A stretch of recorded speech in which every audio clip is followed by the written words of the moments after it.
Pinjaman online itu harus digabaikan, mau pinjaman online legal ataupun ilegal. Kenapa? Kalian simak alasan terkuatnya.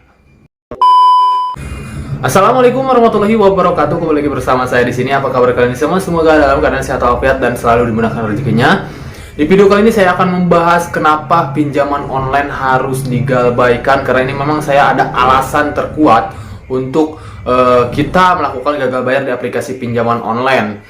Di sini sebelum itu yang baru bergabung di channel ini, bantu channel ini berkembang dengan cara klik tombol subscribe yang ada di bawah dan juga bunyikan notifikasi loncengnya supaya saat upload video terbaru kalian mendapatkan pemberitahuannya. Sebelumnya terima kasih banyak yang selalu mensupport channel ini, terima kasih banyak yang selalu mendukung channel ini. Support kalian sangat berarti sekali untuk channel ini, karena channel ini akan mengadakan program untuk membantu nasabah yang memang gagal bayar, yang terjerat pinjaman online, yang ingin terlepas dari aplikasi pinjaman online. Mudah-mudahan kedepannya bisa berkembang, mendapatkan penghasilan yang lumayan banyak, dan kita bisa sisihkan, saya bisa sisihkan untuk langsung terjun ke lapangan untuk membantu yang nasabah gagal bayar di aplikasi pinjaman online. Amin ya rabbal alamin ya. Jadi saya butuh sekali support kalian di sini. Oke, kita langsung saja bahas kenapa aplikasi pinjaman online harus digabaikan. Karena memang di sini banyak sekali alasan, faktor-faktor untuk kita menggabaikan aplikasi pinjaman online. Yang harus kalian pahami, pertama, OJK memberikan izin untuk aplikasi pinjaman online memang supaya bisa bermanfaat untuk masyarakat. Nah, di sini kalian bisa menerka juga aplikasi pinjaman online supaya bisa bermanfaat untuk masyarakat. Tapi saya lihat aplikasi pinjaman online ini malah menjebak ataupun menjerat masyarakat. Kalau aplikasi pinjaman online ilegal sudah pasti sekali itu sangat menjerumuskan masyarakat, sangat mengintimidasi masyarakat, bukannya memberi manfaat untuk kita sebagai masyarakat, tapi malah menjebak masyarakat ke dalam jeratan pinjaman online dan juga langsung merusak perekonomian kita sebagai masyarakat, bahkan di seluruh Indonesia, perekonomian di seluruh Indonesia, karena memang pinjaman online ilegal terutama itu memang asalnya dari negara luar dan masuk ke Indonesia, langsung merusak perekonomian di Indonesia kita ini. Nah, kalau pinjaman online legal kenapa harus digabaikan juga? Di sini ada alasan-alasan terkuat juga. Pertama, memang kita kembali ke OJK tadi. Pinjaman online harus bermanfaat untuk masyarakat. Sedangkan saya lihat pinjaman online legal pun hampir sama. Itu manfaatnya sedikit dibandingkan dengan keburukannya, ibaratnya seperti itu. Karena di sini banyak sekali nasabah yang terjerat di aplikasi pinjaman online yang malahan sampai ada yang bunuh diri lah, sampai ada yang depresi, habis hartanya karena aplikasi pinjaman online. Sampai berputaran gali lubang tutup lubang terus menerus, membuat keluarga mereka hancur, membuat perekonomian mereka hancur. Itu sudah jelas sekali tidak ada manfaatnya untuk kita sebagai masyarakat. Itulah salah satu kenapa aplikasi pinjaman online harus digabaikan. Karena kita tahu nasabah yang gagal bayar di aplikasi pinjaman online itu sebanyak sekali. Jadi untuk kalian yang gagal bayar, kalian harus kuatkan mental. Tidak ada masalahnya gagal bayar di aplikasi pinjaman online, karena kita tidak bisa memaksakan apa yang kita tidak bisa lakukan. Kalau memang misalkan kita gagal bayar, tidak memiliki uang untuk melakukan pembayaran dan malah gali lubang tutup lubang, itu jalan yang buruk, bukan jalan yang baik. Kalau kita terus gali lubang tutup lubang, itu tidak akan selesai, malah akan membuat kita kedepannya depresi, stres, memikirkan hutang banyak dari aplikasi-aplikasi pinjaman online. Tapi kalau kita menggabaikan aplikasi pinjaman online ini, semuanya akan selesai karena kita bisa tenang hidupnya, tidak akan memikirkan aplikasi pinjaman online lagi. Kita bisa gunakan misalkan hasil kerja keras kita, hasil uang yang memang hanya cukup untuk menafkahi keluarga, hanya cukup untuk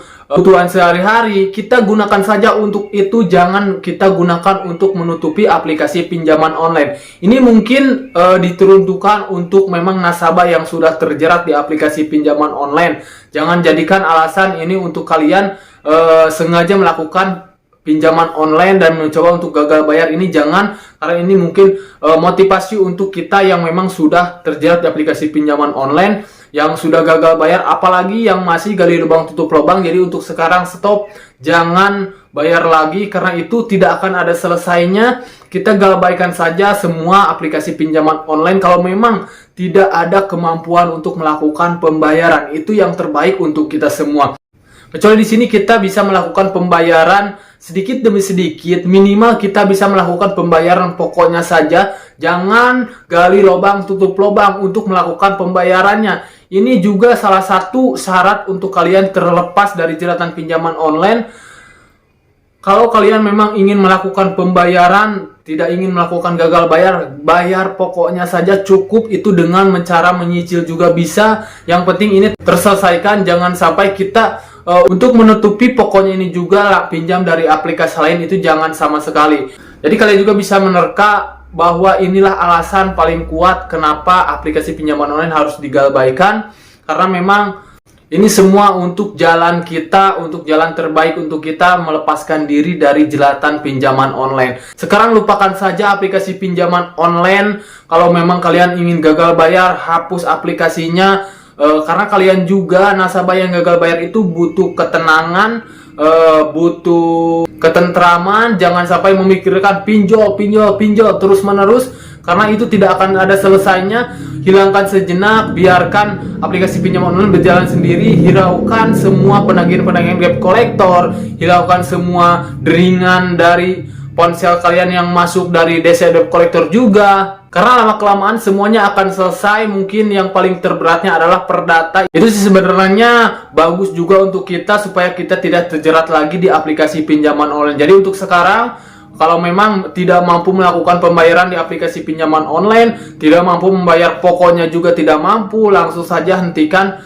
pembayaran supaya kalian tenang, supaya kalian tidak terus-menerus gali lubang tutup lubang, supaya kalian juga tidak terjerat di aplikasi pinjaman online. Nah, itulah alasan terkuat kita sebagai nasabah yang memang terjerat di aplikasi pinjaman online. Stop saja langsung pembayaran kalian supaya jeratan aplikasi pinjaman online ini selesai dan juga tidak menjerat dan juga memusingkan kita semua. Nah, mungkin itu saja informasinya, mungkin itu saja sebagai motivasi kenapa kita harus menggalbaikan aplikasi-aplikasi pinjaman online, karena di situ juga banyak alasan-alasannya seperti itu. Mudah-mudahan alasan ini memperkuat mental kalian, membuat kalian semangat walaupun kalian gagal bayar. Jadi tetap semangat walaupun kalian memang sedang gagal bayar. Ini bagus. Mudah-mudahan video ini bermanfaat untuk kalian. Saya pamit, akhirul kalam. Assalamualaikum warahmatullahi wabarakatuh.